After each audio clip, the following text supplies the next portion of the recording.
Yo, it's time for a brand new Hockey Happy Hour coming at you right now. We're doing our Pacific Division breakdown tonight. We're also doing our favorite NHL rivalries, and we're talking stuff all around the league. It's time to get popping, so hit that like, hit that subscribe, hit that share button. Get us out there. Time to talk some puck. Let's go!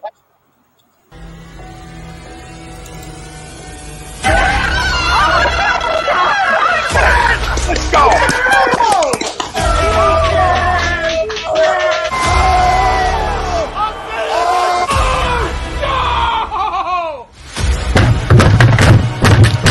This ain't the puck night! Oh, this game can he stink! Oh, shit! It's gone!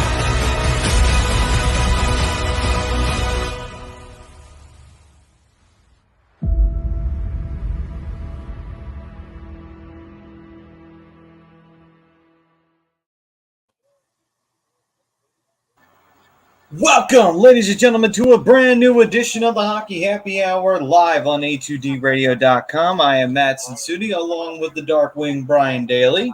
What up? And the Broken One, Rob Povia. Come on! And the man, the myth, the legend, Mr. Brad Ryer.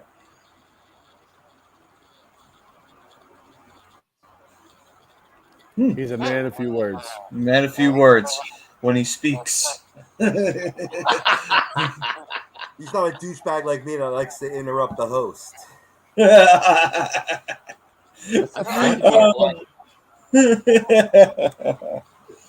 All right, welcome, ladies and gentlemen, to the Hockey Happy Hour live on A2DRadio.com, brought to you by Manscaped.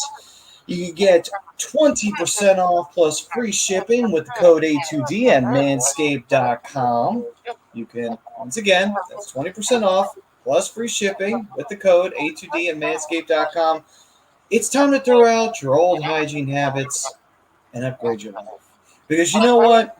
There's one thing in this world that gets you to the next level. And that's confidence. Whether it's with the ladies or whether it's with your career or whether it's just with your quality of life at the end of the day. Whatever it is, Manscaped can get you there. And all you got to do is go online, manscaped.com, use that code to get 20% off, and you're off and running. All right. So today's poll question brought to you by BetUS. They are the leading online sports book, which has been in the game for over 25 years. It's a long time with a lot of experience, and they bring you the ability to bet anywhere in the U.S. on everything. You can use the link that you see down below for 125% sign-up bonuses, and why don't you start making yourself a little money on the side, a little side hustle going? All you got to do is throw around a little bit of money. Next thing you know, you got yourself some nice little extra cash every month or every week or however long you want to have it for. So check out BetUS. And the poll question for today is, the Edmonton Oilers will eventually be a dynasty again. Agree or disagree? With Connor McDavid leading the way, Leon Draisaitl as his partner in crime. Gentlemen, do you think the Oilers can get back to the golden era that would show signs and shades of the 1980s? Oh, I'll jump in first here, boys. I strongly disagree with the poll. I don't think they're ever going to see that again. Sorry, just got a message from Frank here. Okay, cool, Frank. Thank you. All right, so I strongly disagree. I don't think we're ever going to see that again. I think that 80s team was just something special. You had one of the greatest lineups of all time with arguably one of the top 10 greatest goaltenders of all time. And obviously, the great one, Mark Messier. Everything just fell into place for Edmonton then. Now, no. I strongly disagree. This Oilers team, they just don't have it. I mean, you have great players in Drysdale and McDavid, and there's no doubt about that. And they carry this team for the most part. Defensively, I still think they're a huge question mark. And do I think they got better in goal this year? Yeah, I definitely think that. But they still got teams they got to worry about. You can't sleep on Calgary. I think, and I'm going to get a little more elaborated into this later, is I think Calgary got better this offseason, believe it or not. After losing Johnny and Matty Tkachuk, I think they got better. So they're still the team to beat in the Western or in the Pacific Division. Edmonton, I don't think we're ever going to see those days again in that city. All right, then. Robbie, how do you feel about the Oilers? I too disagree with the poll, but for different reasons. It has very little to do with the Edmonton Oilers and more to do with the entirety of the NHL. This is a very balanced league.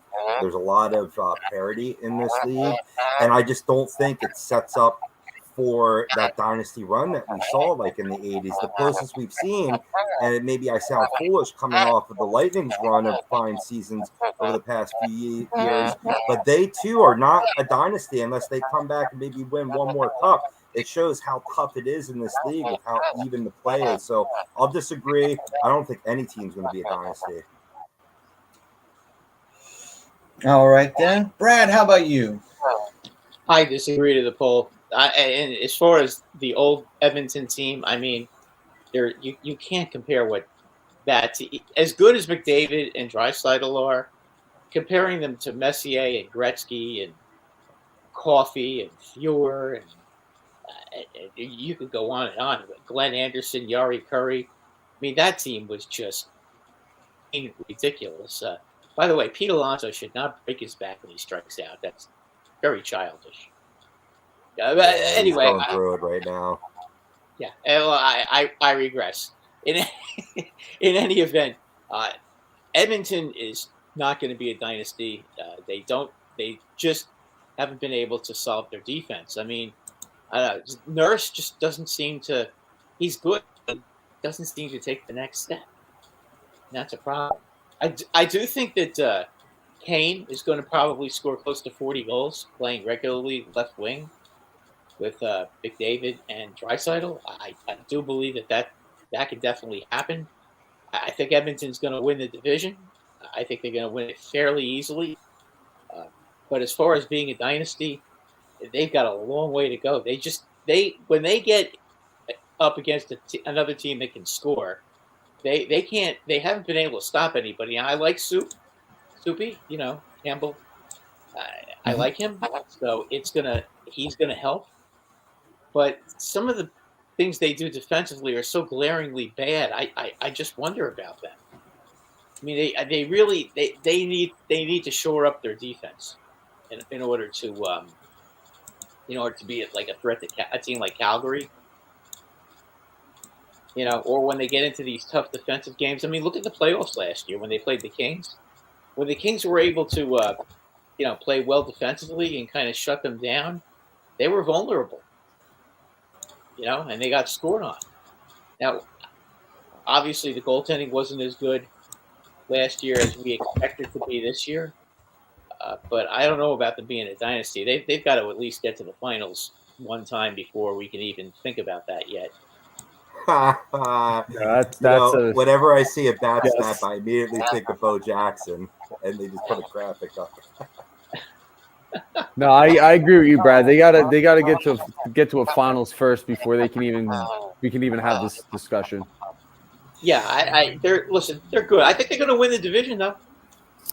They're a top three. They're a top three. I haven't figured out who's going to go where yet, but they're a top three in my division. Yeah, I mean, I love them to win the division. I think they are what they are, and I think they're going to outscore everybody. And as long as they stay healthy, who knows? Maybe at the trade deadline, they're able to finally go out and get themselves a really good defenseman that can, a shutdown guy. I just, Nurse is their best defenseman. I don't really think Nurse is a real top two type defenseman. I'm with you 100%. I wish I could say that because I mean I like the guy. I like the fact that he's big and fast and everything, but he's just not He's just not there yet, and it's disappointing if you're an Edmonton fan to see he's not quite there yet because he's been around a while now. It's not like this is his first or second year anymore.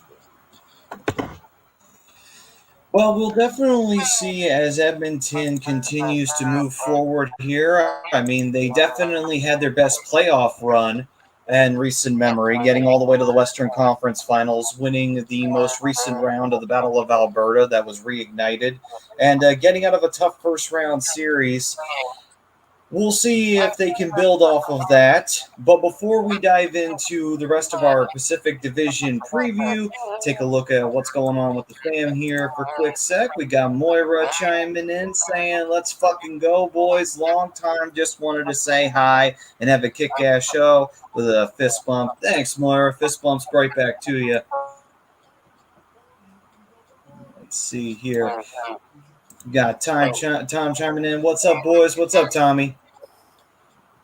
And he also does go on to say that he's going to Venmo me so that I can get a light, which I appreciate, Tom. I appreciate the donation. And then Frank saying, hello, pals. It's been forever since I've seen you guys. I disagree to the poll. They should be, but the collapses in the playoffs hurt their legacy. Fair point. And Dylan saying, what's going on, guys? I'll use my bias and disagree to the poll. Flames got 3 good years to win something with this core. Interesting. And then we got Jake Friel, who's chiming in here saying, what's up, boys? I'm going to disagree with the poll. I don't see it happening, at least not in my lifetime. Ooh. And then Dylan goes on to say, Nurse is the most overrated and overpaid defenseman in the league next to Seth Jones.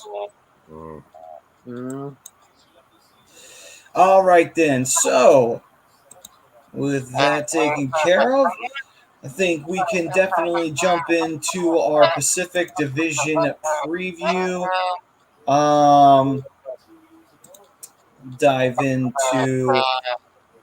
Might as well dive into Edmonton. But before we go full force into that to see where we see the Oilers finishing and how they handle the playoffs, let's first take a look at our sponsor for the first period, which is if you are looking to buy or sell a home, then you're definitely going to want to go to eXp Realty.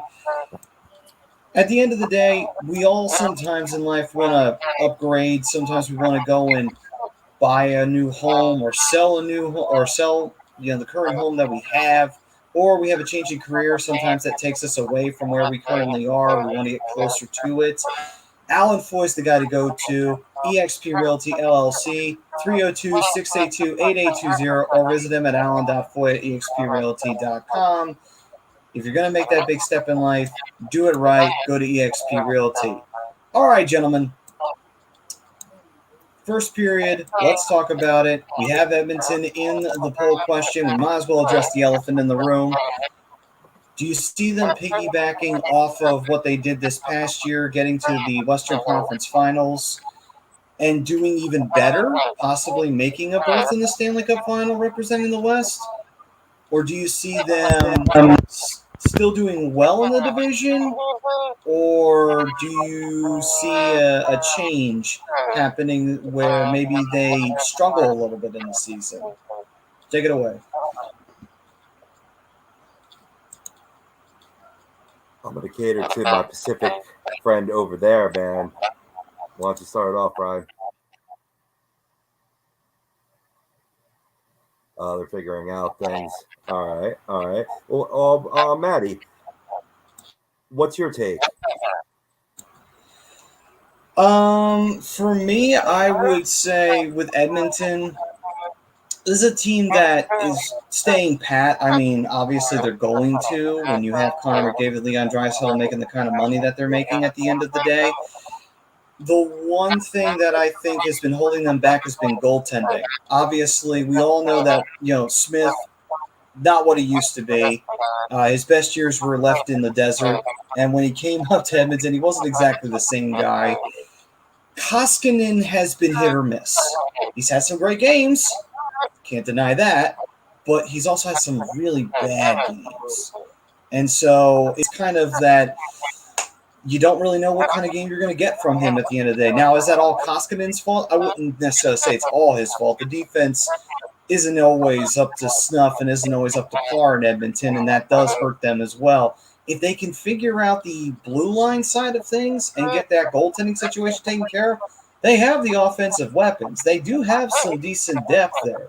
You have Ryan Nugent-Hopkins. If Kale Yamamoto gets off the schneid and he gets going, he can be pretty good and effective.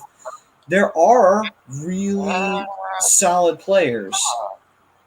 So it'll be interesting to see how they handle that. But I'm going to say Edmonton can still win the division, but I wouldn't be surprised if they finish second or third if somebody has themselves a good season and they fall a little bit and they have troubles.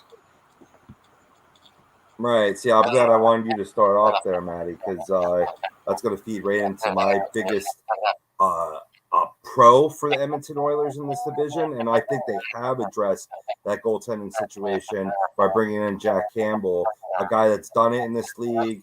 You know, he was a fine prospect coming in, you know, played well in Toronto, didn't work out there, but I think a fresh start with Edmonton, I think will be a good answer to a team that was great at generating scoring chances. 5-on-5, they were 6th in the league, but finishing, they scored. They were 21st in the league, so that's something that they have to work on beyond that top line of McDavid. But basically, when it comes down to it, special teams was a big killer, and excuse the pun there. On the power play, number 3 in the league, gorgeous. But on penalty kill, lower brow of the league at 19.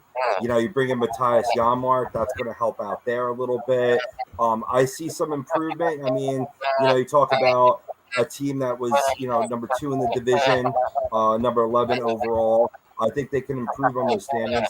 They could potentially challenge for the division lead, but it just really depends on, you know, my assessment of Jack Campbell. Does he come in and be the answer to their goalie needs, or does he add to them?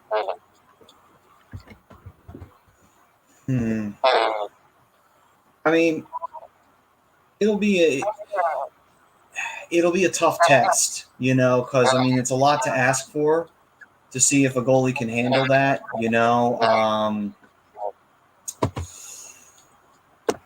Maybe, but again, it all depends on how consistent the defense is as well, you know, and how consistent you can get solid performances. You know, that's the main goal is consistency, which is something that Edmonton has had its issues with in the past. Certainly. I mean, offensively, you never have to question them, but it's the other side of the puck that sometimes they lack a little bit on. Yeah. No, I mean, defense got to improve. I would say that if you could summarize how Edmonton's been performing in terms of, it seems like they do kind of go for more of the, let's go for the offense and let's see how that solves the problem. But I think the issue still comes from the fact that it all boils down to the issue of the team just finds its way of unraveling when the pressure's on them a little bit as well. I mean, obviously, they've had some breakdowns in the playoffs too, where the offense can dry up a little bit, and that's also something that you want to avoid as well. So there are a couple of issues that they have to take a look at in terms of their playoff performances, regular season as well. But like I said, it's not impossible for them to be successful. It's just that they need to figure out how to be more consistent. No, agreed. I mean, will Bouchard and Broberg, will they make that progression? That could take a defensive core that was poor and turn them into good and maybe be an asset for this team.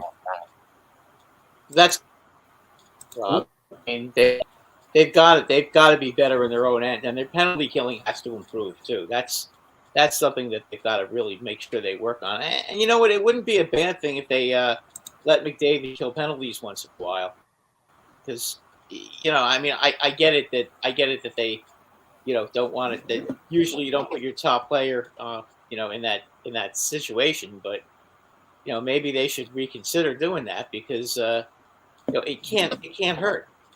If he's a good penalty killer, why not? I mean, I get it. I do get it, but it's also you could score. You could also score shorthanded goals too. I mean, look at Chris Kreider this year. He's an example of somebody who never ever killed penalties. Nobody would ever let him kill penalties. This year he killed penalties, did a pretty good job, and he scored three or four shorthanded goals this year.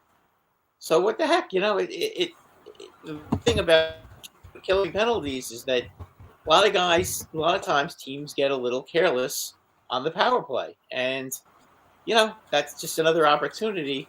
When you do that, that D to D pass at the blue line, one point to the other point. A lot of times, there's a little clumsiness involved, and who says McDavid can't sneak in, get a stick in the way of one of those passes and get a breakaway? It makes sense to me. It's possible. I mean, the one thing though that will be the key is, like I said before, that blue line. That's gonna make or break it, really, when you think about it. If they can figure that side of it out, I'm gonna say that they should be real solid. If they can't figure it out and they have those breakdowns, I mean, yeah, they've got all that great offense and they're able to, throw the puck at you. Maybe they can score hell, with the way the NHL's going, we might get more high-scoring games again because we had moments where the 80s came back to say hi every now and again where you get 8 goals scored on one side, 6 goals scored on the other. I mean, there were some really crazy scoring games last season. I mean, they could pull that off, but it would be one of those things where it could be, what happens after you get all those goals? Are you going to be able to score a ton of goals every night to make up for a lack of defense? That's what the real issue I kind of find myself in Edmonton. Well, that's a big issue with Edmonton because they're not. That's been a question for them for the last couple of years. Is we know they can score, but they can be able to stop the puck. Right. And how are they going to? I think they could try, but I think the biggest problem that they'll run into is the fact that they'll run into those issues where maybe they might also have a team that could shut them down too. A good, strong defensive team might be able to curb them. I'm sure they could still score goals. Maybe they could score a goal from Connor McDavid. Maybe they get a goal from Draisaitl because of the talent. But you only score 2 goals, the other team scores 3. You still lose that game, and it could be a crucial game too. Yeah, and that's something that Edmonton can't afford to do is find themselves in a situation where it's a big game and they put up 5 goals, but you got the opposing team putting up 7 or 8 because they have a goalie who can't stop the puck and they have a defense that can't force the puck to the outside or force a turnover or force them in deep and still be able to clear the zone. It's the other thing that worries about me with Edmonton is the fact that their power play is good, but I don't think their penalty kill is all that great. And I think it comes down to obviously I think Jack Campbell's going to be a much better situation than Mike Smith. But defensively, they have some good young pieces. But to Brad's point from earlier, dude, Darnell Nurse is a top 4 defenseman at best. He's not a top tier defenseman. He's good, but he's not a top tier defenseman. He's not. I mean, he's getting those minutes because he's the best defenseman they have. But I mean, until they figure this out, and I think that's if they go and get Patrick Kane, what are they giving up to get him? That's gonna be more offense, and you're still lacking on the back end. I think they're just trying to outscore teams instead of actually playing two-way hockey. And you look at most of these teams in the league right now, they all play two-way hockey, except for Edmonton. But Edmonton will still win games with offense, but they got to figure out a way. If they want to get to the finals and they want to bring a cup back to Edmonton, they got to figure out a way to play defense too. They can't. All right. Everybody. What'd you say, Brad? They just overwhelm everybody. That's the problem. You know, as far as playing them, they overwhelm you with the goal scoring. I mean, they can score at any time. And they're very explosive, and you have to be really careful when you're playing them that you don't slip up defensively. But the thing is, you can't. The problem with Edmonton is when they start playing bad defensively, they seem to give up goals in bunches. Have you ever noticed that?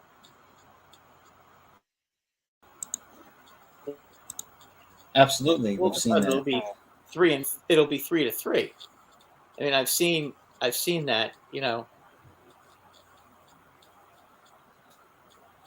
Yeah. I mean, I've seen it too, and it's bad. Like when you see Edmonton start to fall to pieces. I don't mind seeing Edmonton fall to pieces, honestly. I knew you'd say that. I knew you were going to say that. Wouldn't have anything to do with the fact that your team's in this division. I mean, it has a little bit to do with it, but you know, outside of Connor McDavid and Leon Draisaitl, this team does nothing for me.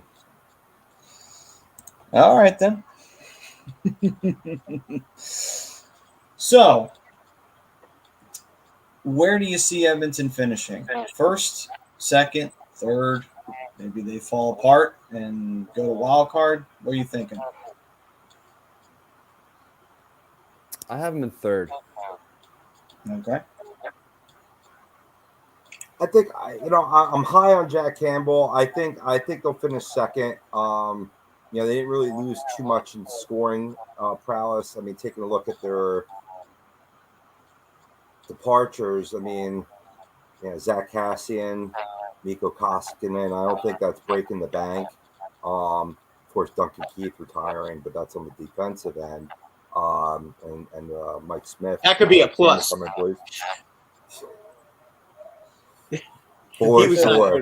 He was bad last year. Yeah, time to hang it up. But I'll say they'll finish in second. All right, then.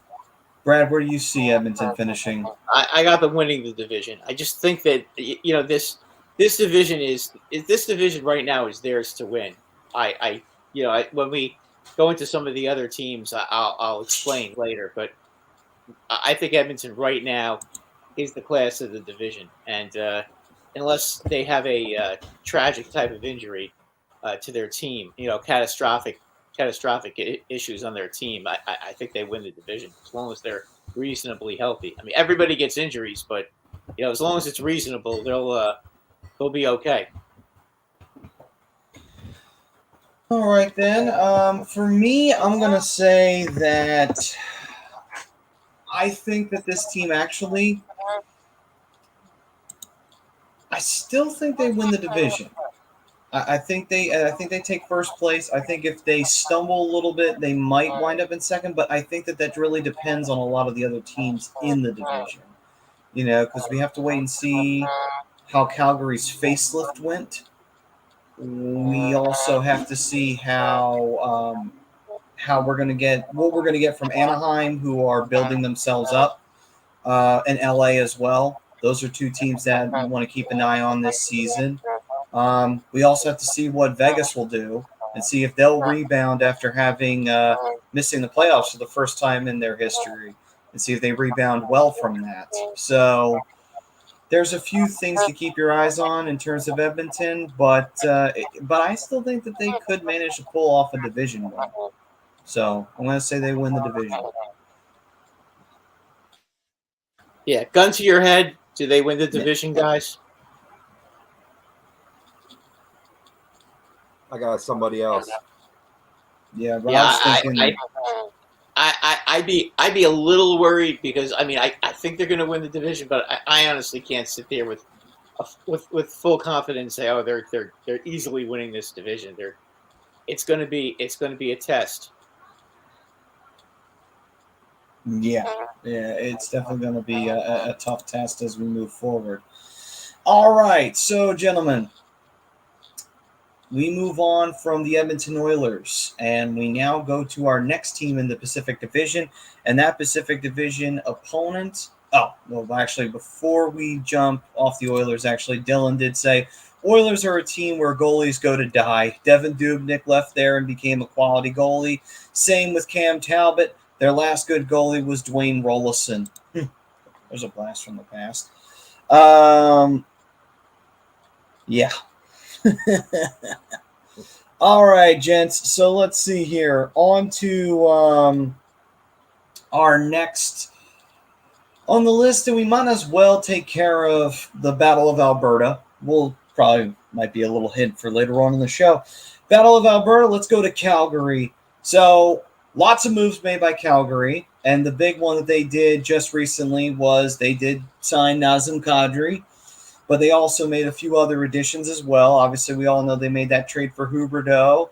They got rid of Tkachuk, and they also saw Johnny Gaudreau say goodbye, and he winds up in Columbus. So, gentlemen, with the changes made and with the additions brought in to make up for those changes, where do you see Calgary finishing? Do you see them doing better than they did last year? Or do you think that this might be one of those things that hurts them?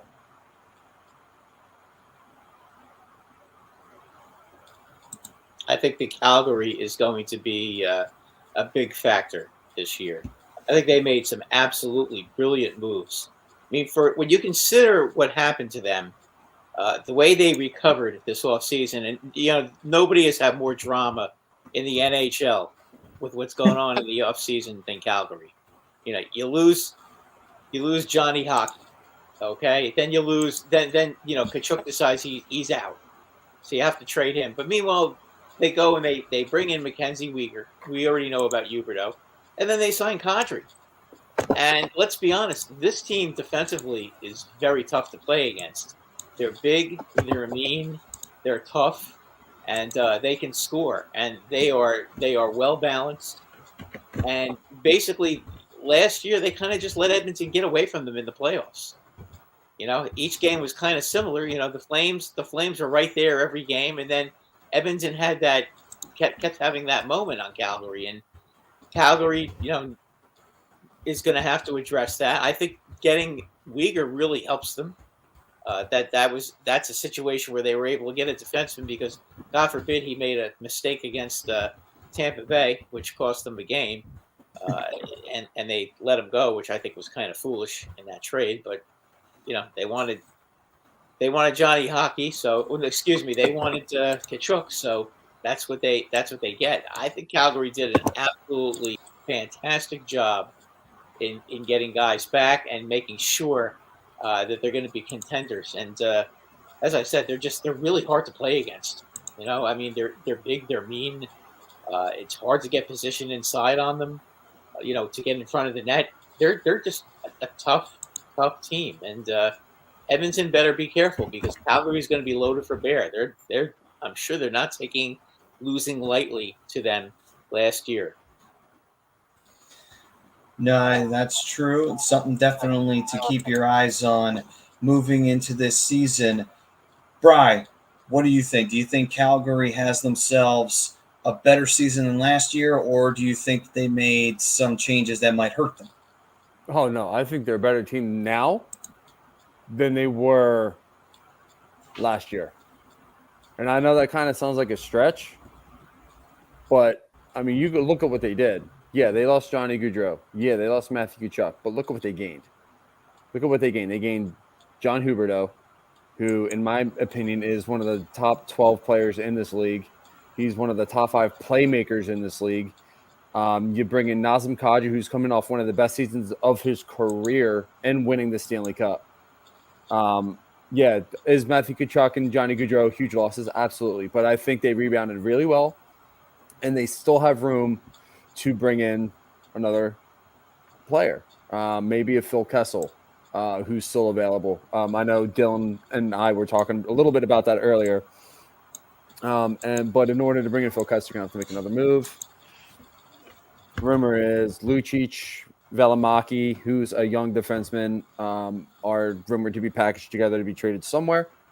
I do think that with the loss of Sean Monahan now going to Montreal, I think that's going to be beneficial for both sides. Because I don't think Sean Monahan really, after his first couple of years, fell back into his way of playing. I think a fresh start in Montreal, I think he's going to get things back. I'm not worried about Markstrom. I'm not worried about that defense. To me, Calgary is going to be your division winner. They're still the best team in the division. And honestly, I think they are in a much better situation this year than they were last year. All right, then. Robbie, what are you thinking? Well, Brian makes a good argument, man. It kind of shoots holes all through my theory, but I'm going to stick to my guns. I think Calgary takes a step back. I mean, there's a lot of production to replicate, and I get it. Jonathan Huberdeau was producing well in Florida, but that was in that system with that core of players. You can't guarantee, you can't translate or expect that will immediately translate to a new organization. Nazem Kadri helps with their toughness that they lose, but, I think defensively they'll be okay. I'm a big fan of Mackenzie Weegar's game, but it's hard replicating the production you're getting from Johnny Gaudreau and Chikuk. So I think they take a step back. I think they actually finished third in this division behind the Edmonton Oilers. Okay. All right, then. So, Rob, to summarize, you've got them in third behind Edmonton. Brian, you've got them taking the Pacific Division. And Brad, where did you have Calgary finishing? Second. Okay, then. So that's what we have for the Calgary Flames. Chuck saying, what's up? Dylan going on to say Calgary is still trying to acquire a winger. Interesting. And then he also goes on to say, Brad Treliving stated this after the Kadri signing and the Monahan trade, that could be Milano, Rodriguez, Kessel, or through a trade, basically. Interesting. So, Calgary, interesting situation. For me, I would say Calgary is probably second place in this division. I think that they did make a lot of really good signings. I really did like the idea of bringing in a Kadri, the idea of having leadership with Huberdeau. I think that they did make up for a bit of the loss that they took at the hands of, Gaudreau leaving and needing to trade Tkachuk because he didn't really want to stay. It's like, yeah, all right, fine. You make up for that. You make up for the loss of two of your big players, your two big players, actually. I think they've done a pretty solid job of doing that. So I think that they'll actually round out pretty well. I think the only thing that could endanger them is if they get off to a really slow start and they got to rebound and catch up in the second half. That's the only thing that I could see costing them. Sometimes that happens when you bring in new players. Bring them in, right. They're getting used to the environment and everything. Sometimes that happens. But if that doesn't, they should be okay, and they should be second place, at least in my opinion. And I see that causing a hole for them that they'll build their way out of, and then maybe almost be in a better situation because then you've built that chemistry in the second half of the season, moving towards and hopefully building a strong playoff run. Yeah, I got you. And let's see here. Dylan going on saying, with current rosters, Oilers, Flames, Kings, Canucks, Knights, Ducks, Kraken, Sharks. That's what he's got the Pacific Division looking like, basically. So we'll take a look and we'll see if we concur. A few of us concur with the Oilers and the Flames placements. So let's see as we go down the line if we hold true to what Dylan's looking at here.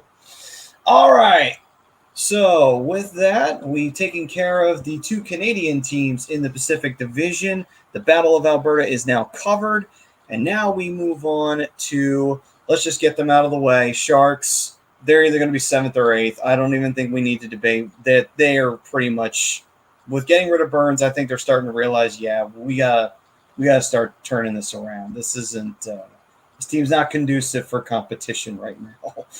Well, it's not just that. The Carolina Hurricanes needed to replace Tony DeAngelo with a right-handed shot defenseman, and with Sure. Brent Burns being where he is with his contract, it only made sense to move Brent Burns. So, and they wanted that big body guy. So they got that big stay-home, shut-down defenseman who does have offensive upside, obviously. For those who are unfamiliar with Brent Burns, the dude has a wicked shot from the point, can help the power play and the penalty kill. So I think that's something that Carolina was looking at and looking for. And again, to your point, Maddie, with the Sharks jumping in, starting to realize, hey, this ain't working for us. We need to really start putting this rebuild together. Mm-hmm. Go ahead. Do you have anything else you wanted to add there, Brian? No, I'm done. Oh, that was it? Oh, okay, cool. Yeah, and I agree. I think they were realizing it as well. And, that was the beginning of it. So, next is Carlson. Anyway, moving on. Gentlemen, Rob, Brad, do you see the Sharks doing anything, or do you pretty much agree with me and Brad that this is pretty much the start of this rebuild for them, and they're in those thin years, those lean years as a franchise when you go through this? Yeah, I think they have a lot of building left to do. They've had a pretty active offseason, adding guys like Luke Kunin, Marcus, not even trying that last name, but I know who he is. Matt Benning, Nico Sturm is a good player. Oscar Lindblom with a fresh start could turn out to be a really diamond in the rough for them. Sure. And yeah, you lose Brent Burns, but he was aging. Certainly did provide scoring prowess on the blue line, but his defensive skills were appreciated. So I think you get younger, you get better. I think they make a step, this season. Possibly they could buy, for a while, like towards the fringe of the wild card pitcher, like teeter-totting with Vancouver, which is another comparable team on that level. So if things go the right way, maybe they could be in the conversation. Gotcha. Well, I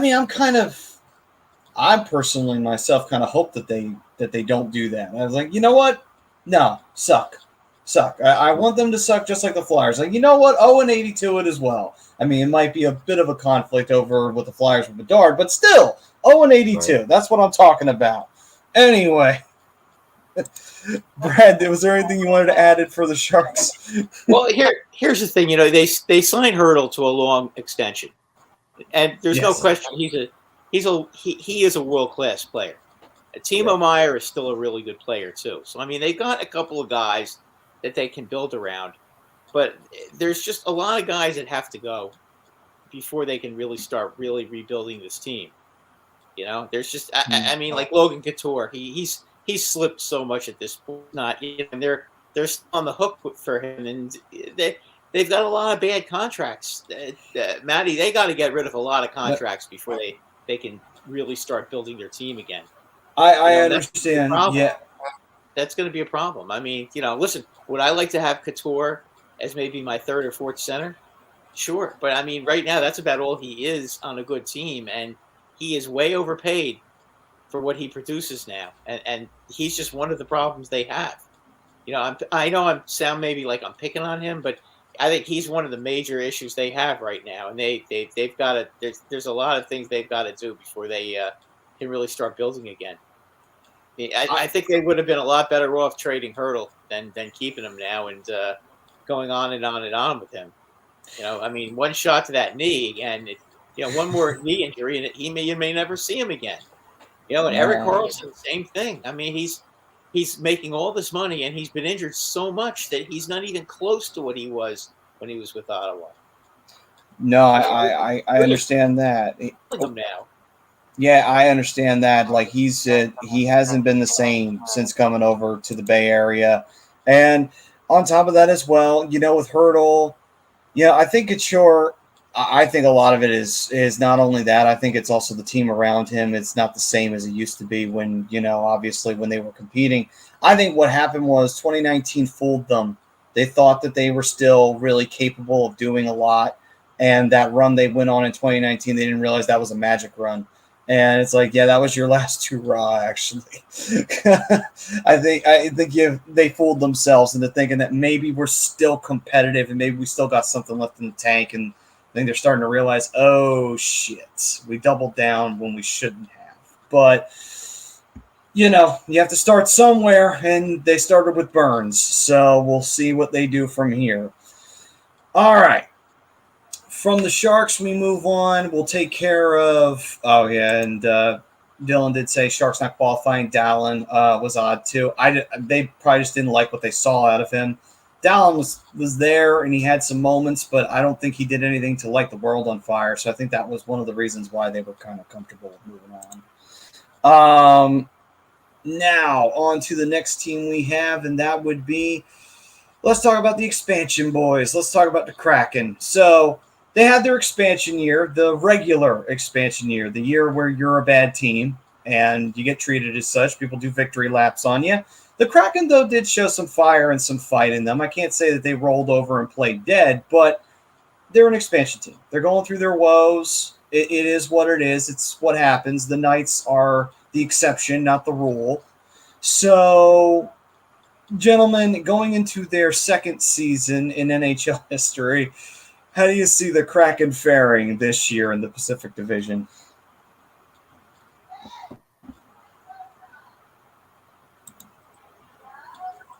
Seventh. All right. Seventh right. Ahead. They finish ahead of the Sharks. Okay, so they're going to finish ahead. So you're matching with Dylan so far. Yeah, I don't see it. I mean, okay, they brought in Justin Schultz. That should help a little bit. And obviously they had a pretty good draft. They bring in Shane Wright. We'll see what happens there.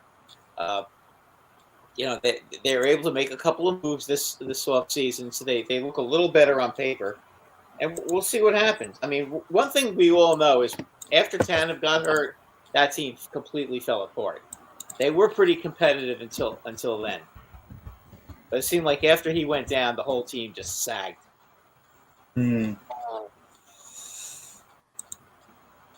I can see that.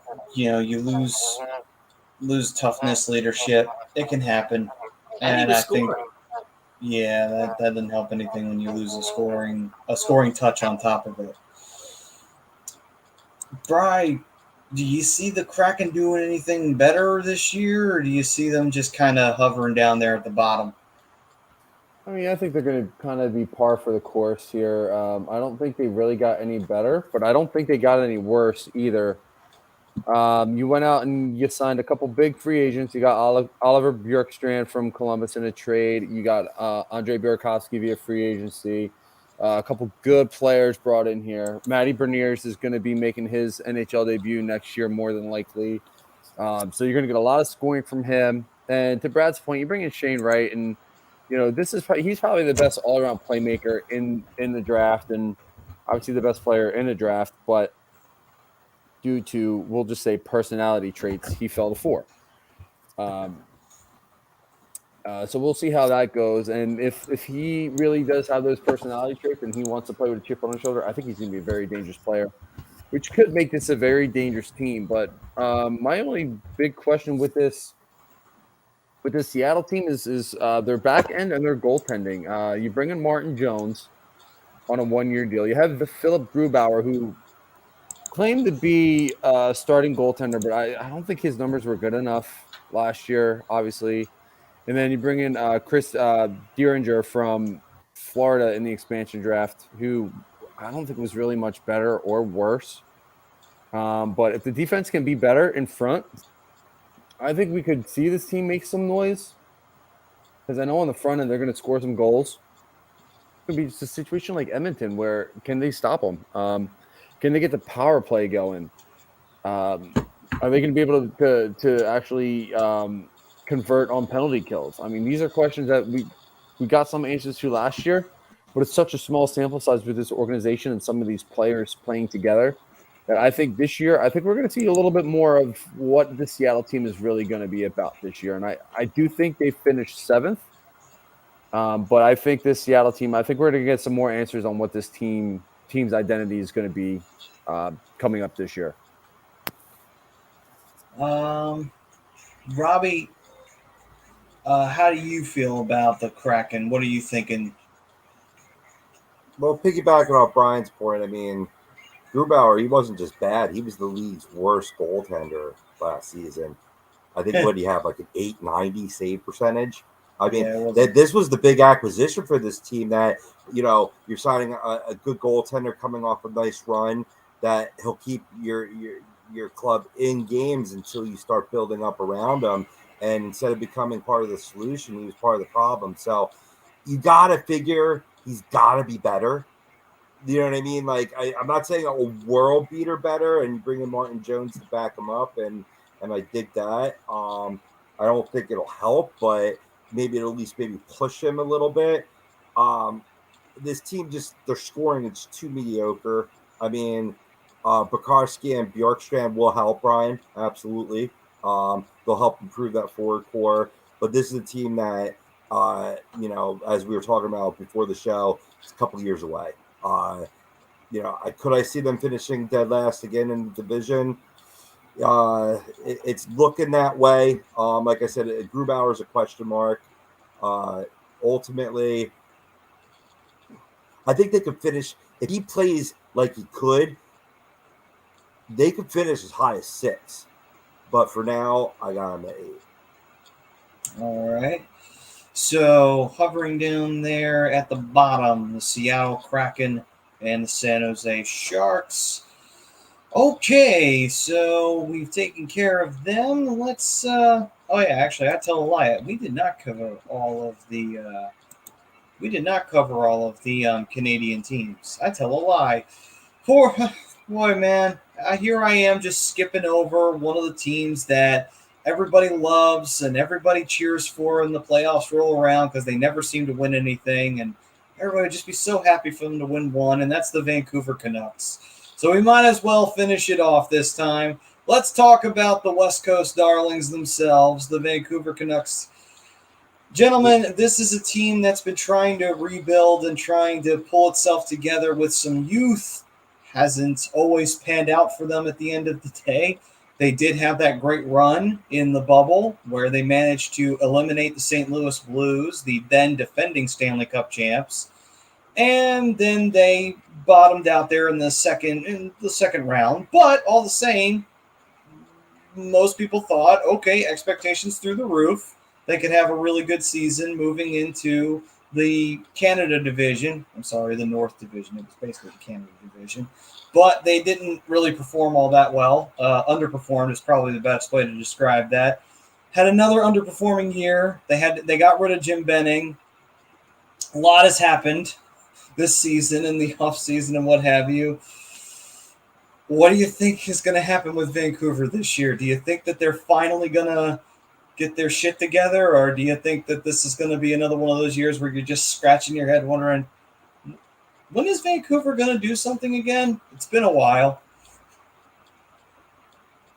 Well, since they hired Bruce Bordeaux, this team was 35, 15, and 10. It wasn't enough to dig them out of the hole that they built. I think they were 4 or 5 points away from the final wild card spot, but they came damn near close after absolute horrid start to the season. And thankfully, Maddie, you didn't skip over him, or Dan would have had our heads. Why are you skipping me, bro? Why are you skipping me? Yeah. But I like the additions. I mean, Andrei Kuzmenko and Curtis Lazar, those are good. Those are good, tidy, multivarious forwards. That Lazar's a good bottom 6 piece. He helps your depth of your team. Kuzmenko, I mean, he was with KHL last year. He produced 53 points in 45 games. So well over a point per game. Now, will that translate to the NHL? Not exactly, but shit, if he comes even close to a point per game, that's a great shot in the arm for this team. They got good goaltending 5-on-5 from Thatcher Demko. I think that they need to get a little more out of him if they want to make a push in the standings. So for now, without going too in depth, because we have other hosts to do that, I'm gonna say they finish 5th in the division and maybe get that wild card this season. Okay, so Rob's got them competing in the wild card race, maybe snagging that second wild card spot as the number 5 team in the Pacific. Bri, what do you think? Do you think Vancouver could do that, or do you think Vancouver will do something else?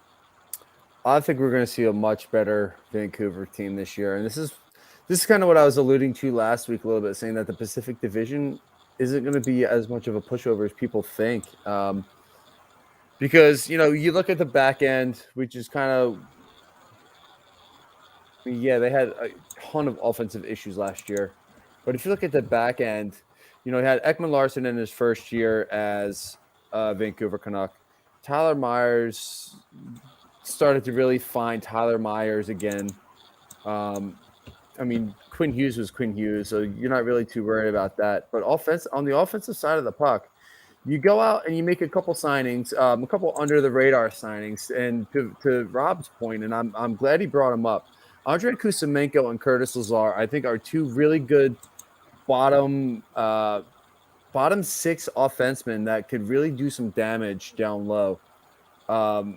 These guys are guys that can crash the net, and they play really, really quiet, solid game. They're just never. Curtis Lazar specifically just never really panned out into the player that I thought he was going to be when he was drafted by, I want to say Buffalo. But they also go out and get Ilya Mikheyev from Toronto, who struggled a little bit in that offense. Again, another player that didn't really pan out to who they thought that he was going to be. But I still think that he can still be a really solid middle 6 player for this organization. And, with the hiring of Boudreau, the offensive guru that he is, you saw guys really start to pick it up. Bo Horvat picked it up in the second half of the year. Elias Pettersson really picked it up on the second half of the year. One player I want to see take the next step is Peklozin. So that's how I'm going to call his name, Peklozin. Okay. Young right winger out of Russia. He's top commodity pick. He's huge in their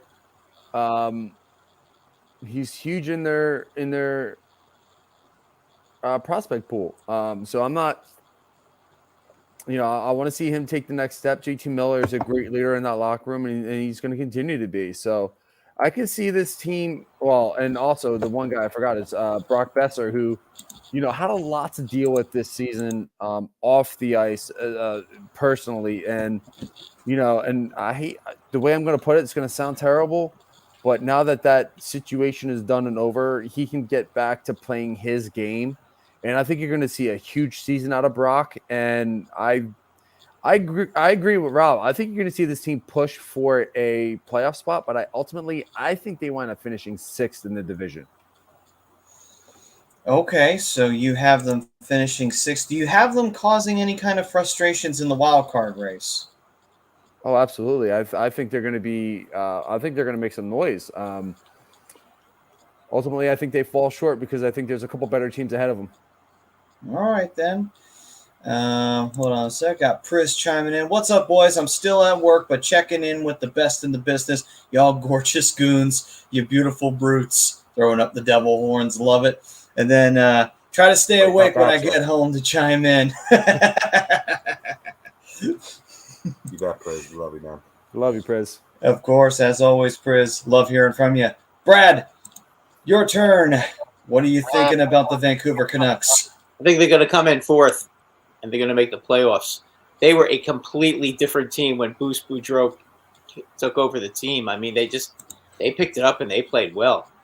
And I see it carrying over to this year. They've got some players on this team. This is a team that has. It's never been about that.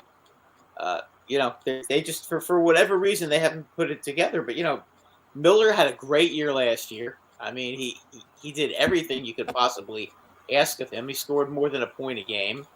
I never did that before, but I think he's going to continue to be that way. You still have Patterson. But Besser is still an outstanding player. They got Bo Horvat. Hughes is going to be better defensively. He's just going to be even better and better. I think that team, and Demko is a really good goalie. So they've got the makings of a team that I think can make the playoffs. Boudreau definitely had them playing playoff level hockey when he took over that team. I think it's going to carry right into next season. I have them finishing fourth. That's my upset special with them. And to build off of what you just said about the goaltending, Brad, they also brought in Colin D'Elia from Chicago, and I think they're going to have a really good tandem there too. Demko is pretty good. He's a solid goaltender, and I like that team. As I said, I think they finished fourth, and they're no joke. They're going to be there. I mean, you could tell by the way they played last year. I mean, they really picked it up.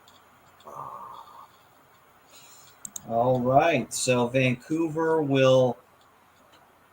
they might possibly step it up from these gentlemen's point of view. And I look at Vancouver, I see a team that, in my opinion, if they have a really good season, a really great season, I mean, I could see it possibly, call me crazy, depending upon what happens with the Kings and the Ducks and the Knights, depending upon those three teams, Vancouver might just pull off getting into a top three slot.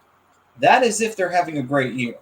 If everything is going right, they're getting the right breaks, and the teams that could be ahead of them are stumbling, and they're getting hot at the right time. Very possible. However, I think where they most likely finish, I'm going to say, I think they'll go fourth. I think they'll be fourth place, and I think that they can take a wild card spot. And I think that depending upon what teams in the Central and in the Pacific are competing in that wild card race, may very well snatch themselves a playoff spot for the first time since the bubble when they made all that noise. All right, then. On to our next team in the Pacific Division. And we might as well head on back down south. No, we're not going to head on over to California just yet. We'll save them, stash them off to the side, put them in the back pocket. Let's head to a desert. You rat bastard, you. We'll stash them off to the side. We'll head to the desert, but not the desert you're thinking of. No, not the Coyotes. We talked about them last week. No, we're going to go to another desert. We're going to go to Sin City. Let's go and take a little visit. Let's throw some loaded dice around. Let's have a good time. The Vegas Golden Knights, a team that did not have a good time last year between their injury issues, goaltending problems, and then on top of it, missing the playoffs for the first time and losing very crucial games. We got to witness one of those games live that almost went on forever with a shootout between Dallas and them, which was actually one of the best games I think I saw all year. And in the end, Vegas wound up taking the L, and they took the L for the season because they missed the whole playoffs for the first time. So, gentlemen, after missing for the very first time in franchise history, the possibility of the Jack Eichel curse existing and flying through the city of Vegas right now, do you see the Golden Knights managing to slay that beast and say, no, there is no such thing as an Eichel curse? You're all just making up crap anymore these days, all you bitter Buffalo fans. No. This is a very untrue thing. We're back in the playoffs. Do you see them doing that? Or do you see them missing for the second time ever in franchise history and the second time in a row? Let me start off by saying with Robin Lanier expected to miss the whole upcoming season, this is their goaltender depth right now. Laurent Brossoit, Logan Thompson, and Michael Hutchinson. Ouch. That's not pretty. That is not a pretty outlook. All the goals in the world from Mr. Eichel, a healthy Mark Stone. It's going to be tough to build up what this team has lost in just overall defensive prowess, not only looking at the goaltending, But you have Yamark leaving. They also lost two quality forwards for Dadonov and Max Pacioretty, and they haven't replaced them at this point yet. I mean, granted, offseason isn't over yet. I mean, maybe this could be a landing spot for Phil Kessel as, actually, no, I think they're under the cap restriction too. I don't think they would be able to afford them. That's what necessitated the Dadonov and Pacioretty deals, getting basically the Coughlin and a bag of chips back. It's been some curious trades from this organization. They gave up a lot to get Eichel. Initially, I had high hopes for this team with Eichel being further removed from neck surgery, being maybe that superstar that he was always supposed to be. And then, other guys like Mark Stone getting healthy. But then you look at that goaltending defense. I got them finishing 6th in the Pacific. Rob, you essentially took my entire argument there, bro. Like the main point that you took, I'm on board, bro. Dude, for real, like I'm not even kidding. With Robin Lanier being out, that's going to very much hurt this team's chances of making the playoffs. It doesn't matter that Mark Stone's coming back. It's not going to matter that they're going to be able to score and their power play is probably going to be better. I've never heard of any of their goaltenders. I've never heard of a single one of them. I think Brossoit was a backup last year. I think, but that's the only one. Everybody else, that I haven't seen them before. Michael Hutchinson in Winnipeg, he was there. I actually streamed him for a little bit in fantasy hockey, but he's not. I mean, maybe he's a guy that maybe he could fit the system well and get in there. But great minds think alike, Brian. You took my Vancouver take, so I take your Golden Knights take. Oh, but I'm with you. I don't see this team doing well. I don't remember who I put 6 because I don't write my shit down because I need to because my brain is mush by the time the show comes around. But it's all right, Brian. It's no notes here. Yeah, I mean, I have them in the bottom of the division. I don't see this team competing. I think they're going to be in games just about every night, but I don't think they're going to figure out ways to win. I think they're going to figure out ways to lose, and I think it's going to come on the back end. You lose Pacioretty, and again, to Rob's point, you lose Pacioretty and you lose Evgeny Dadonov. You don't replace him. You did nothing in free agency, and there's too many rumors out there right now that the Las Vegas Golden Knights is it's not a free agency destination. Nobody wants to play there because now rumors are coming out that ownership, the front office treats their players like shit. Yeah. So that's not going to be any kind of allure for any of these free agents because, like I said, no free agents went there. Nobody signed with Vegas. And now on top of it, not that this is really going to matter, but Nolan Patrick's now out for the year, or at least he's put on LTIR. Or he'll probably be out for the year. You know how they say a change of scenery is supposed to help you? It did not work for him. It's just things to think about. Like, shame. I think this organization, as hot as they started, you're going to start really seeing this organization start falling apart now. All right, then. Now, real quick, Brian, in response to your comments there, my boy on Twitter goes, the Knights are going to out Edmonton. Yes, Score goals and give up 8 a game. All right, then. Hold on. Before Brad chimes in, let me take a look at some of these comments here. Rob Brinkman. What's up, Rob? Chiming in. The Blues stink now. And he also goes on to say, I heard Arizona is playing in a college stadium. That they are. And he also goes on to say, and they can't. Center ice. Yep. Can't even put the logo on center ice because they do not own the arena, nor do they rent the. Well, they rent the arena, but it's owned by the college, and the college said no. So, oh man, gotta love it. He also did say that the Oilers have the most talent, and he said I was watching the NHL Network, and Carolina looks loaded in Florida. Yeah, so, they haven't changed. They haven't changed Yes, much this sir. offseason since I didn't really get a chance to really talk about.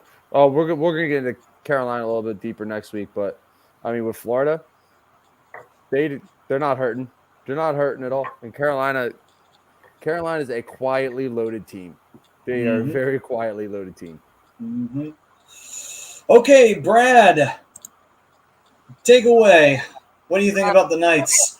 I don't think they're going to make the playoffs. I see them coming in sixth. I think they're screwed without Leonard. I mean, what are they going to do?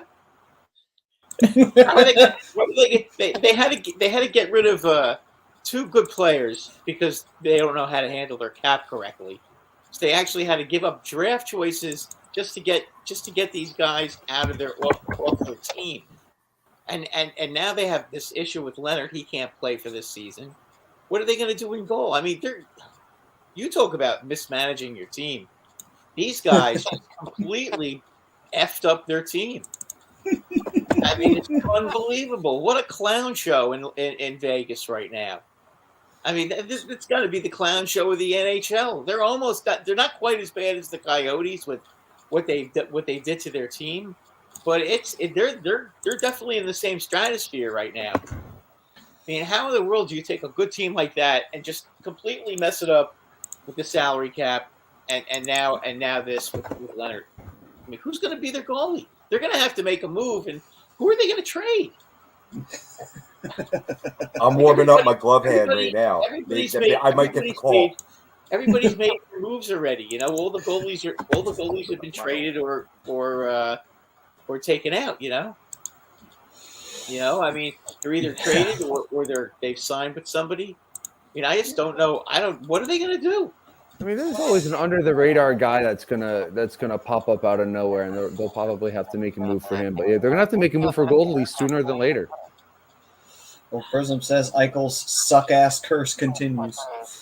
Yeah, I wouldn't necessarily blame it on Eichel, but you know what? They put themselves in a position with all these guys that are making big money that, you know, they were over the cap, and then they have to give people away.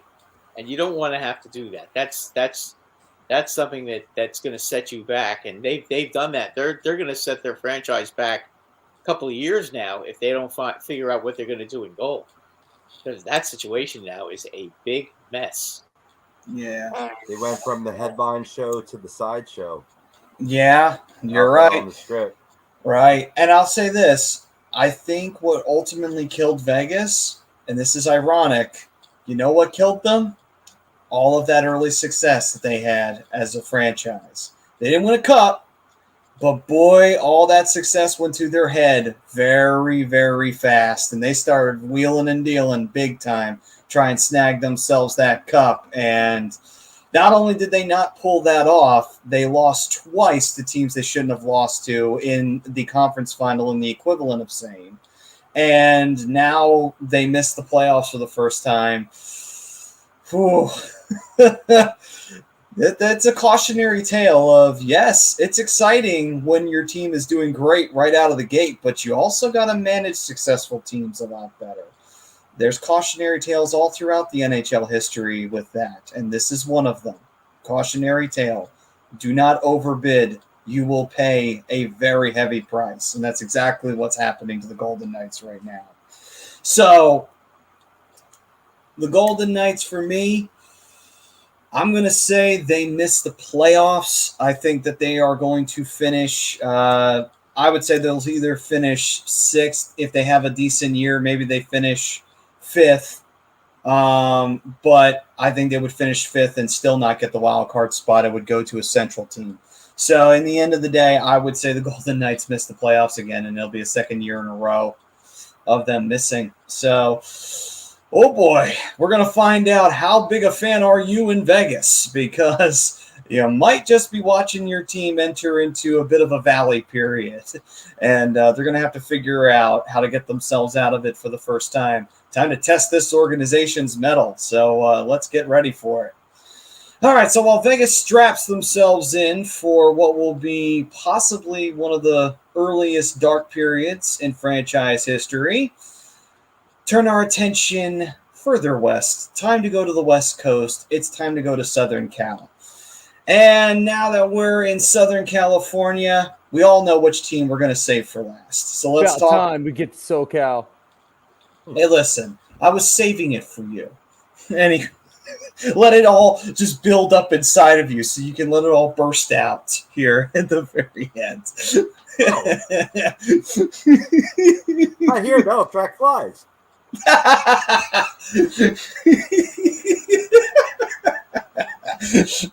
All right, so gentlemen, before we go to the one team that we're saving towards the end there, let's talk about the other team, the Kings. So, in the Staples Center, the Kings definitely had something to cheer about, and so did their fans. They managed to make the playoffs. Some would say way ahead of schedule. They managed to make the playoffs. Some would say that they subtly built themselves for them to make that initial burst into the playoffs, and now they're going to build off of that success. But here's the thing. Last year, they were playing with house money. There was absolutely no expectation on them, and they made something of it. Do you see them doing that again now that there's going to be expectation on them? Even if it's not as heavy an expectation, there's still expectation now. Is that enough to crumble this team to where maybe they miss the playoffs? Or do they make it? Gentlemen, I leave it to you. Let me jump in first on this one because this team is very intriguing to me. Not just being the freeway face-off rivalry of the Anaheim Ducks, but I'll just lead off with this. I have them finishing second in the division because I think this team takes a huge step forward this year. They took a huge step forward last year, to be honest with you. You went out and you got guys in the draft, and guys are finally starting to be put in place, and you're starting to push out some of the older talent. Here's the thing that intrigues me about this team. You went out, and now you're starting to put pieces in place for this roster. You went out and you made a great move to get Kevin Fiala for essentially a bag of peanuts. Your goaltending situation is, to me, they got one of the best tandems in the league right now. Jonathan Quick had a huge rebound year last year, and Cal Peterson looks like he's going to be. He looks like he's got what it takes to be a franchise goaltender. You got a solid defense out in front of them, and here's why I think they can make the jump and be a top tier team again this year. You have Anze Kopitar and Kevin Fiala now, and then you lost Dustin Brown, so that's going to open up a slot for somebody else. But if you look at the young guys, they all took a huge step forward last year. Guys like Brunette had a huge year last year. You got to get another year out of Adrian Kempe, who had a huge year last year too. And this one kid that I think they need to come up big, and I'm going to pull his name up right here because I'm blanking on it, is Arthur Kaliev. Kaliev is I think he's a huge X factor on this team because, obviously you have your Philip Deneau, you have your Quentin Byfield, Victor Arvidsson, there's one other guy missing. Trevor Moore had a good year. Gabriel Villardi had a solid year last year. These guys need to take another step forward. And I think right now with the way the roster is constructed, they have what it takes to be a top tier team with these guys here. And another guy that I just noticed who had a great year last year was, and I'm sure one of you guys said it, was Alex Iafallo. Had a great year last year. So, if these guys can repeat any of the chemistry that they had last year, I don't see why this team can't jump Edmonton and be the second place team in this division. Okay, so you've got them in second place. Interesting. It hurts my heart to say, but I believe it. All right, then. First, I'm saying that I'm all in on Florida and the Kings this year. He also goes on to say Kempe had a massive year. And interesting. Robbie, how do you feel about the Kings of the Staples Center? Well, again, it was Brian's turn to take the argument, and he took it well. Fiala is a great addition to this team. And, yeah, they didn't have to give up, but they rewarded him handsomely. 7 years at, just shy of $8 million each year. That's a major asset. that this team has added to a lot of up-and-coming players. I'm going to throw another name in there. He only played 8 games, but, he's young, he's developing. Maybe he takes a step with a good camp, and that's Alex Turcotte. I think that could be a strong wild card for this team. Good, solid goaltending. Priz, you're going to love me. A little prelude to the hot take of the week. I got the Kings taking the division. Oh. That's why I had Edmonton second before. I think Kings, they're built really, really well. Unfortunately for you, Brian. Wow. No, I mean I totally agree. Like it's hard to not sit there and say that they're not a candidate for the division. Personally, I think Calgary is the best team in the division, so I think they're going to take it. But I think LA is going to be right behind them. And LA, they're as much as they have some wily vets, they're a very young, up and coming, and a very dangerous team. Okay, then, Brad, what's your assessment? I think they're going to come in third, and I think it all is up to Byfield. Him developing, I think he's the key to this team. They did very well last year in spite of not having Drew Doughty, which is really shocking. They're going to have Drew Doughty back, but this guy Byfield has all the tools. He came up in the middle of last year. Now he comes up. He's going to go through training camp. He's going to be with the team from day one. And, he was the second pick in the draft behind Lafreniere. And I think you're going to see just how good this guy is. He's another superstar in the making. And I think that if he picks it up and plays the way I think he's going to play, the Kings are going to be very, very tough. And again, now they're going to get Doughty back. I don't know if Quick is going to be able to pull off the incredible play that he had last year. I mean, he was unbelievable last year. He had a great year. I just don't know. He's always getting hurt, and I don't know that he's reliable enough. But as you guys were saying, Cal Peterson is the real deal, and I think he can definitely take over. And Quick can be one. Can just play a few games at home, just so that the fans can have their emotional appeal taken care of. But I think that's going to be he's going to be the goalie. And I think the Kings are young. They're good defensively. I got to see them a couple of times against the Rangers. I actually stayed up when they were in LA and watched them very closely against the Rangers when they played at the Garden. And that's a good hockey team.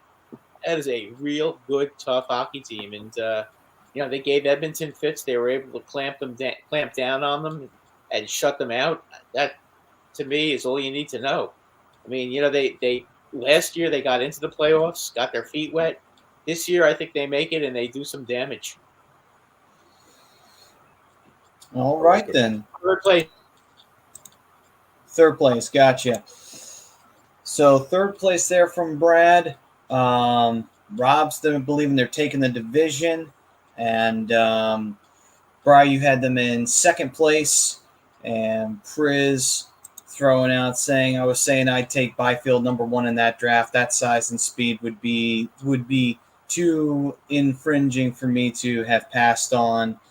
And I would say, honestly, I see LA in third unless someone stumbles. They might take second place.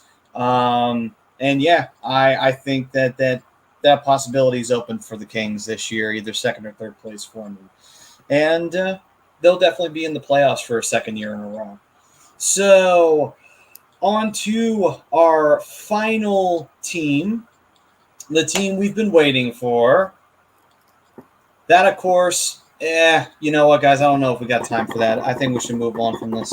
But anyway. I'll kill you. All right, let's do it. Let's get the Ducks in here. Let's go to the pond. Let's talk about the Duckies.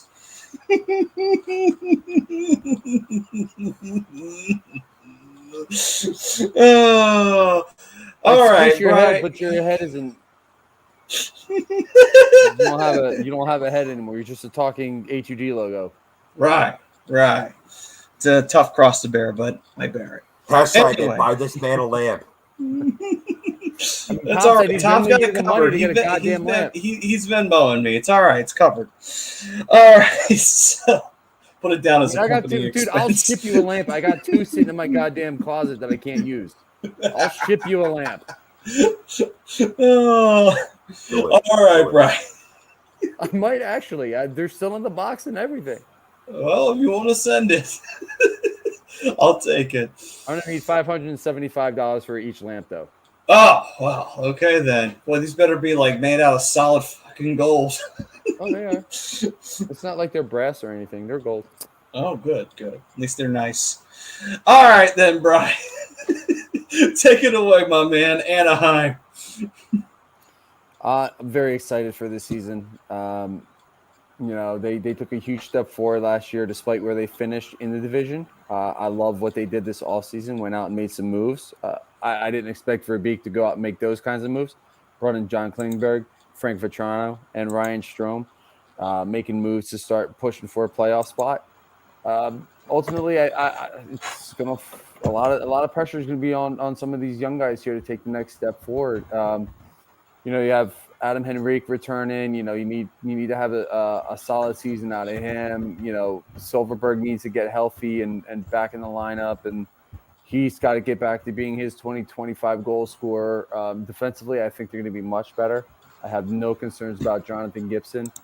I think this team is going to push for a wild card spot. I think they could really come back and, I don't want to necessarily pull a Colorado Avalanche and, finish where they finished last year and then wind up in a wild card this year, but I could see it happening. This isn't just the homer talk in me. This is, as an analyst, I think they are far and away a much better team this year than they were last season.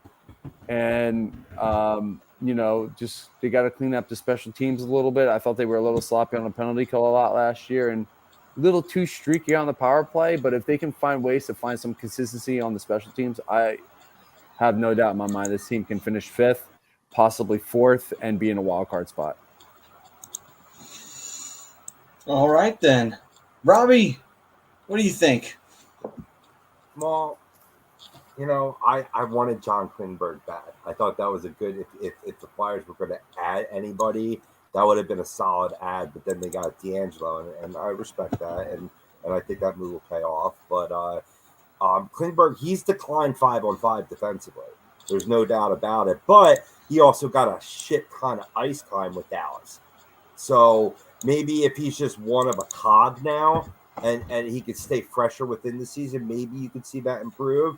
But what he does bring is a strong offensive presence from the blue line. I mean, that's going to be a huge asset. But I think a lowbrow move, and I'm going to try my best here, but Olli Juolevi, a defenseman that was signed this offseason, who's strong defensively, right, could be a nice sort of, 2-for-1 package there or whatever, where he can add to that defensive depth, because that was the one chink in the armor last year, Brian. I'm sure you could attest to that. They really do need to make that improvement defensively, because offensively they were gold, and then you add Ryan Strome to be like Zegras' 2C. You know what I mean? Like, from coming from playing with Brad Panarin, that's going to be a huge asset. He's going to be an asset on the power play and killing penalties. I love players like that are just strong on both sides of the special teams. So to not continue filibustering here, I'm in agreement with you, Brian. It's no homerism. I got the Ducks finishing 4th and in the playoffs. Yeah, and real quick before we jump over to Brad here, I mean, the guys on the NHL Network are calling for the same thing. They expect them to be a playoff team. They cut some loose weight. And I'm still trying to figure out why they cut Sonny Milano, because he had a great year last year. And you cut some dead weight with Sam Steele, letting him go. I hate to see him go, because he's going to turn into a solid center now that he's going to probably sign somewhere else. Sure. But, I mean, ultimately, yeah, I mean, like I was saying, man, if they can find some consistency on the special teams and a little bit more on the back end, I think bringing in Klingberg is giving him a fresh scene is going to be better for him. And you essentially gave the guy a prove-it deal. I mean, you paid him a shit ton of money, but it's essentially a prove-it deal. I think they're going to be a much improved team this year. Yeah, Brian, you can't make an omelet without killing some people. Exactly. You got to kill some people first. No, Brad knows what that line comes from. He knows what movie that comes from. I definitely believe that the John Klingberg signing, it definitely shores up the back end, and it gives them also a physical presence on that back end too. That depending on who he winds up being paired with, which I got a funny feeling he's going to wind up on that second pairing because I think it's going to be Fowler. I think it's going to be Fowler and probably Drysdale on that first pairing, and that's just going to be wicked. And I would say you probably put Klingberg on the second one. I would like to see Klingberg and Mahar on the second pairing. I think that could be a fun pairing. A strong defender. A couple guys I'd like to hit. Yeah. I mean, is Mahar strong enough to make up for his get his back? Okay, that could be. Yeah, I think so. He's a strong skater. He does have the physical presence, and he does have he can pick up some loose ends. He's a good skater. Swoopy chiming in saying, "Hey gentlemen, what's up, Swoopy?" Roscoe was also saying, "What's up?" He's excited about the Ducks as well. Roscoe, what's up, buddy? Says he's been baptized. Good. Cleanse yourself of them demons.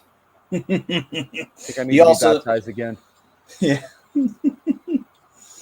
And Pete's saying, put up what's Priz's up? comment real quick. Put up Priz's comment real quick. Priz saying, Brian, y'all still have $18 million left in the cap space. $7 million on a one-year deal is a fine deal. Yeah, no, I agree. But you also got to think next year you got to worry about getting Drysdale and Zegras on that long term. So you got to keep that. You got to try and keep as much as you can to get those two locked up. And Pete also saying, sorry for checking in late. How we feeling tonight, boys? Feeling fine. Doing the Pacific Division.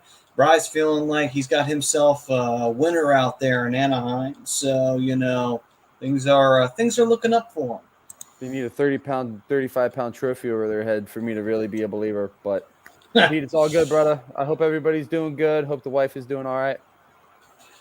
All right, Brad, it is now your time to speak on the Duckies from Anaheim. Oh, but before you do, Swoopy also want to say, wow, nice hair, Mr. Bradley. Oh, thank you. Yeah, I got a haircut. kind of forcibly, but, I do. Let's put it this way. I do what I'm told.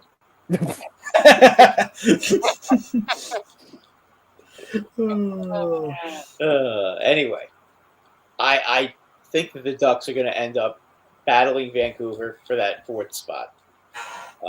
They're either going to come in fifth or fourth. That's my opinion.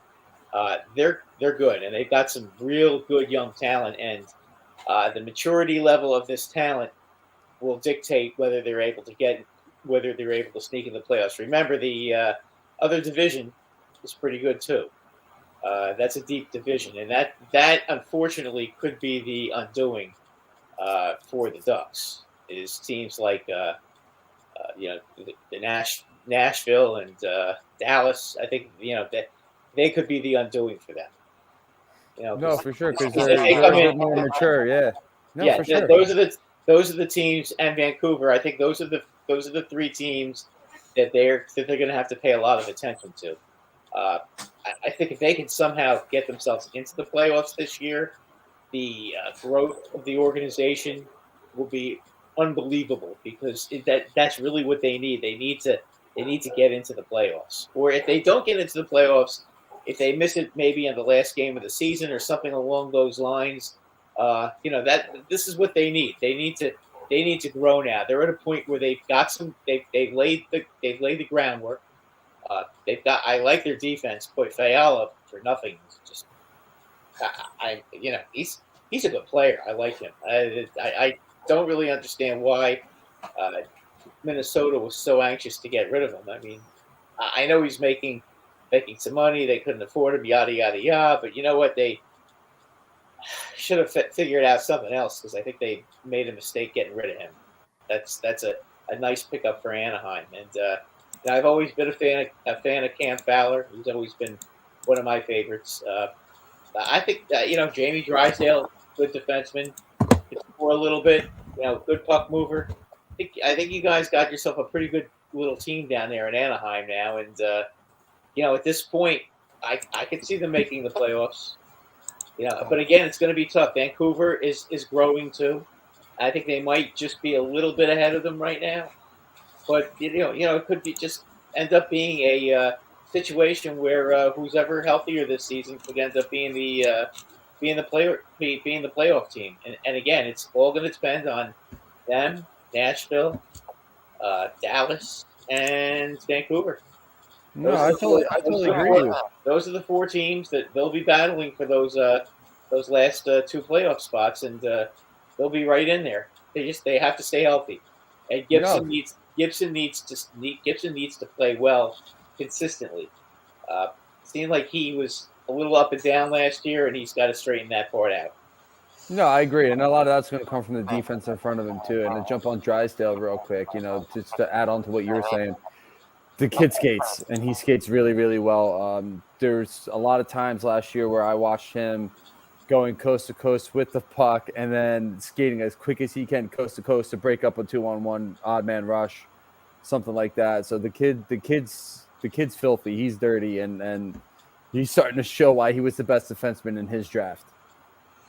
All right, gentlemen. So Anaheim. We're looking at a wild card contender, possibly a surefire wild card berth.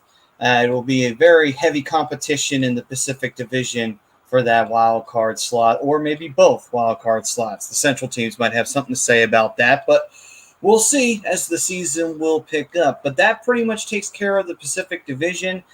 Unfortunately, we're getting a little bit close to time here, so we're going to have to skip over the second period. But we will bring it to next week. So next week we'll talk about favorite NHL rivalries. Gives us a whole nother week to think about it because we'll talk about the Metro, the home division, and that'll be a perfect show to discuss it on. So before we begin to wrap this up and hit the shootout segment, was there anything around the league you guys wanted to talk about? Yeah, I'll talk about something I think Brian may have made mention to. I forget if it was pre-show or early on in the show, but Carolina Hurricanes adding to the roster, signing Paul Stastny to $1.5 million one-year deal. Depth piece, deep, it strengthens their center ice certainly, but I mean, for that amount of money, I think for what he would command at this point in his career, as my man Nick Rodriguez tweeted, and I am in full agreement, it's a steal. It's another steal for an organization that's having a fabulous offseason. All right, then. And that is definitely a good steal for a real good offseason. And to size that up here, for the second period sponsor, what would have been the second period sponsor, All Campus OC down in Ocean City.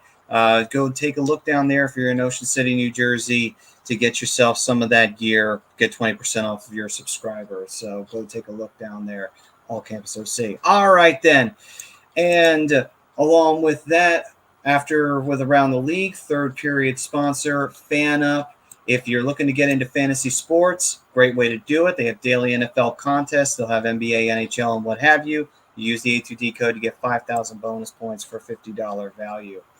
All right, then. And to wrap this sucker up, shootout segment brought to you by the doc, Dr. Paul Vidal, specializedphysicaltherapy.com. If you got any aches and pains, head online, check out the doc, and he'll be able to take care of that for you either in Cherry Hill or Burlington, New Jersey. So, gents, hot take of the week to wrap up the show here. We'll start off with you, Robbie. You gave us a little preview. What's your hot take?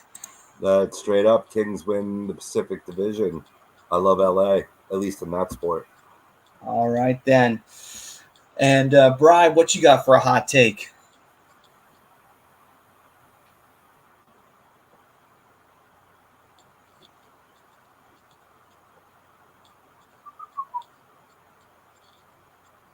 Who the hell muted me? I didn't mute you.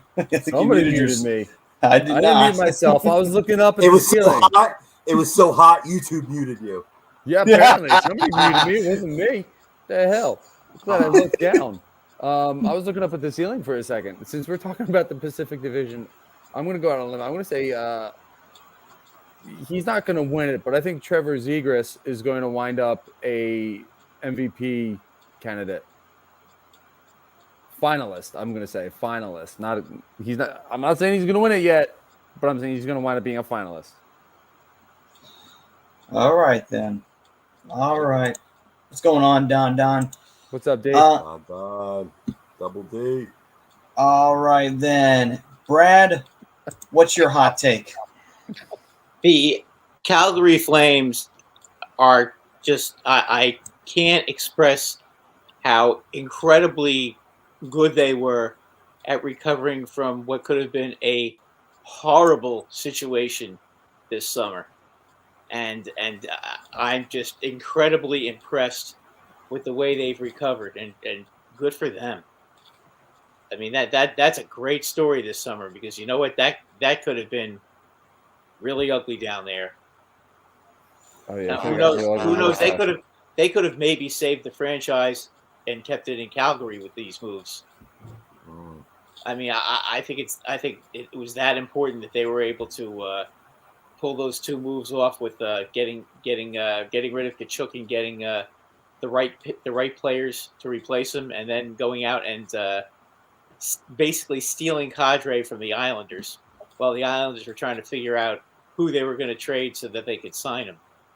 So, good job, Flames. All right, then.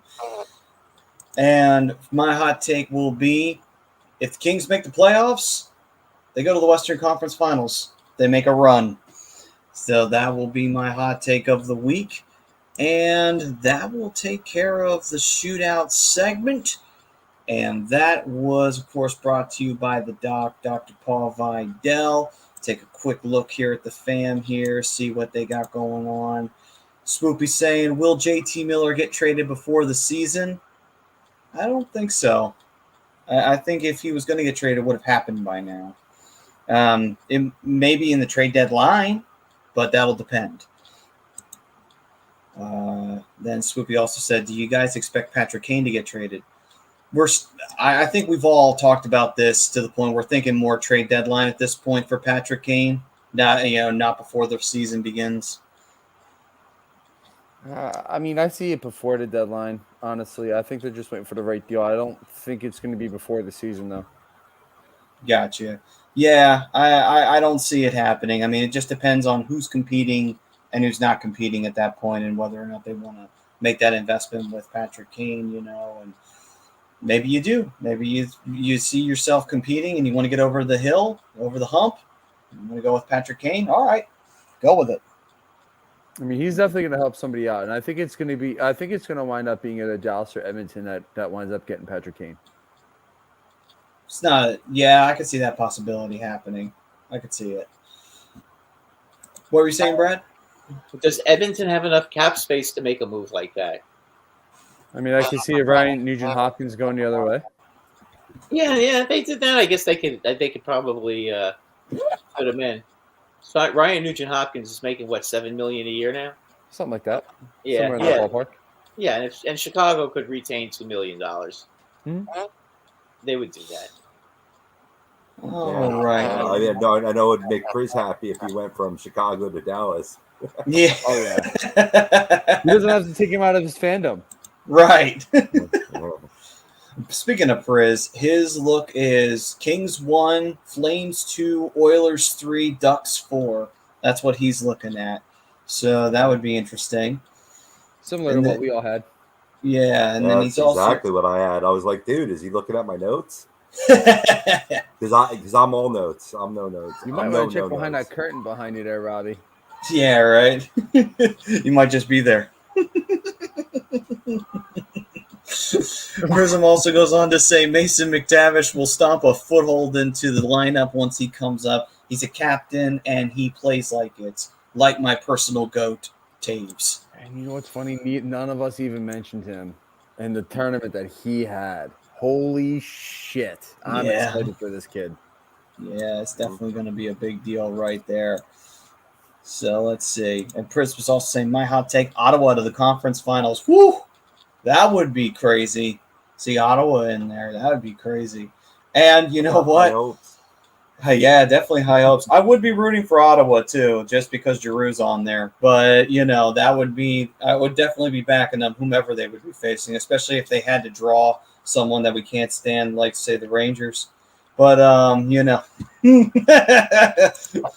had to get it in, Brad. I had to. No, I understand. I was surprised you had to bring them up. I thought you might I thought you guys hated the Penguins more than the Rangers, but obviously we all now we really know. Oh, well, don't worry. I hate the Penguins too, but we got a Rangers fan present, so you got to tailor it to the moment, you see.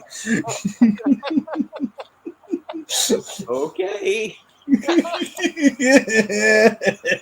I hate the Devils above all else, if that helps. But obviously, the Islanders are number one. That's understandable. Very, very understandable. Prism also says it's going to be a deadline deal. No need to rush now, but it's Kyle Davison, so it'd be for a bag of McDonald's toys from the early 90s. Those toys were top notch, though. Right. At least they'll be valuable. Well, not even necessarily valuable. They're going to be durable. They're going to hold up. It's not like that shit that they give out now that's like one piece of plastic painted 17 different times. The Swoopy was saying Ducks will shock people, I think. He also says, watch out for Columbus, too. Oh, yeah. We're definitely keeping our eyes on Columbus. And he said the team that has had the best offseason is Carolina. I also think the Jets had a ridiculous good draft. So, a lot of facts being said there. I disagree. Carolina had a solid offseason, but I think Detroit had the best offseason. Detroit went out and made moves. Yeah, they did. Detroit's tired of rebuilding. They want to start competing. That's what they want to do. I'm going to jump back in here real quick because I know they made some moves here. Give me a second because I actually missed that show. People actually talk about the Detroit Red Wings and what they did. While you're looking that up, I'll just acknowledge Aaron Judge is a fantastic baseball player. Jesus. I hate him. They were lucky that ball wasn't a home run, by the way. Yeah. Because he really caught it. It's because it's a slider. He struggles with the slider, but he made the adjustment there. Yeah, but you can't throw it right down the middle. Yeah, too much plate. Yeah. That was my first reaction. I was like, you got to get that more away. Okay. So since I didn't really get a chance to talk to him about him a couple weeks ago, I love the moves that they went out and made. You went out and got Mark Cisick. You went out and got Ali Mata's been there. I want to say Ali Mata's been there. Robert Haig was brought in. Ben Sherratt was brought in. You also went out and got David Perron, who's coming off a fine season with the St. Louis Blues. Dominic Kubalik coming from Chicago. Andrew Kopp, who had a great year last year. They went out and made some moves, I know. And I know I didn't get a chance to really talk about the Atlantic Division with you guys. But if I'm looking at that based off of, just the rosters and what teams did, I think Detroit gets it. They're going to make some noise for a playoff spot. I don't think Buffalo is going to be as good. I think Detroit's going to be way better. I think Boston's going to take a step or two back. And I think Detroit can challenge for the 4th spot in the division. Ottawa's going to be right up there with them. That Atlantic Division is going to be really, really tough. No, I think so too. I think that Detroit, they're definitely going to be something to watch and keep your eyes on. So yeah, I would keep my eyes peeled on them. My God! And then you have Lucas Raymond, Tyler Bertuzzi, Dylan Larkin, Michael Rasmussen. Oh God! Please Sutter, Jacob Verana. That's just the offensive side of the puck. Defensive side, yeah. Philip Roenick, Gustav Lindstrom. Oh, okay, I'm done. We're good. All right. Did you just have your Randy moment from South Park? I may have just had my yes. All right, gents. We thank everybody for joining us for another edition of the Hockey Happy Hour. A little shorter version this time, but needed to for programming reasons. But we'll be back next week. Next week, we'll be talking about the Metro Division, so we'll definitely have a lot to say on that. obviously the division of the home teams here on this show. Well, the exception of one. We covered the other home team today, so we're covering the rest of them next week. So until then, guys, we thank you for joining us. As always, if you like to support A2D and everything that we do, you can support us by going to where, Bri? Head on over to phillydrinkers.com. Get all kinds of merch there. You have t-shirts, hoodies, hats, mugs, all kinds of great shit over there. Alex Einhorn over there owns Philly Drinkers. He does a great job. Go check him out, phillydrinkers.com. Absolutely. Great quality stuff over there. For all the comments everybody's been shooting in, the lifeblood of A2D, sponsored by Gleason's Bar, located 6700 Mill Creek Ave, Levittown, PA. Use promo code A2D for 10% off your order whenever you dine in, take out, or you go online at Gleason'sBarandSteaks.com. Get yourself some nice food if you're ever in the PA area near Levittown. And as always, brought to you by our show sponsor, Manscaped, which you can get 20% off with free shipping at A2D at manscaped.com. That's 20% off free shipping with the code at A2D at manscaped.com. Throw out your old hygiene habits, upgrade your life, feel confident in yourself, not just with the ladies, but also with your career and with everything in life. Confidence is key, gentlemen. Confidence is always key in everything you do. And Manscaped will help you get there. So anyway, we thank everybody for joining us. We hope to see you guys next week right here on A2DRadio.com when we talk about the Metropolitan Division. Until then, guys, stay safe, stay healthy. Peace and love, everyone. Weekly Roundup coming up next. Check him out.